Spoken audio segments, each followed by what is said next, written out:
ஒரு ஸ்பின்னர் எடுத்துட்டு போனாங்க. நான் டீம் செலெக்ஷன் பார்க்கும்போது எனக்கு என்னமோ சம்ஷி வந்து இருந்திருக்கணும் அப்படின்னு தோணுச்சு. ஆனா வந்து பிச் பெர்ஃபார்ம் பண்ணதை பத்தி பார்த்தா ஸ்பின்னர்ஸ்க்கு பெருசா ஒரு ஆப்பர்ச்சுனிட்டியே கிடைக்கல. ம். நம்ம ஆப்கானிஸ்தான் பார்த்து பயப்படுற ஒரே விஷயம் வந்து ஸ்பின் தான். யா. அந்த இடத்துல வந்து அவங்களுக்கு மிஸ்ட்ரி ஸ்பின்னர் நூர் அகமதுக்கே வந்து ஒரு பெருசா ஆகல. அவர் வாண்டர்டசன் மட்டும் தான் எடுத்தாரு. ஸோ அப்படி இருக்கிறப்போ வந்து எனக்கு அது எப்படி கராச்சி பிச்சை வந்து இவங்க ப்ரெடிக்ட் பண்ணி எடுத்துட்டு போறாங்கன்னு தெரியல. ஏன்னா வந்து நியூசிலாந்து மேட்ச்ல வந்து நியூசிலாந்து நல்லா ஸ்பின்ல தான் வந்து பிரேஸ்வெல்லும் சாண்ட்னரும் எடுத்தாங்க. அண்ட் அவங்களுக்கு ஸ்பின் ஆச்சு. ஆப்வியஸா பார்த்தா அண்டர் தி லைட்ஸ் வந்துட்டு செகண்ட் இன்னிங்ஸ்ல வந்து ஸ்பின் ஆச்சு.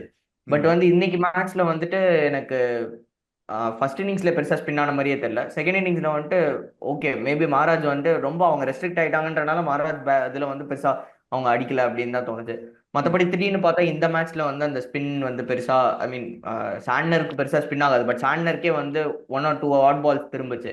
பட் ம். இன்னைக்கு பிச்ல வந்து அந்த மாதிரி ஆகல. ஸோ அது எப்படி இதுவாகுதுன்னு தெரியல.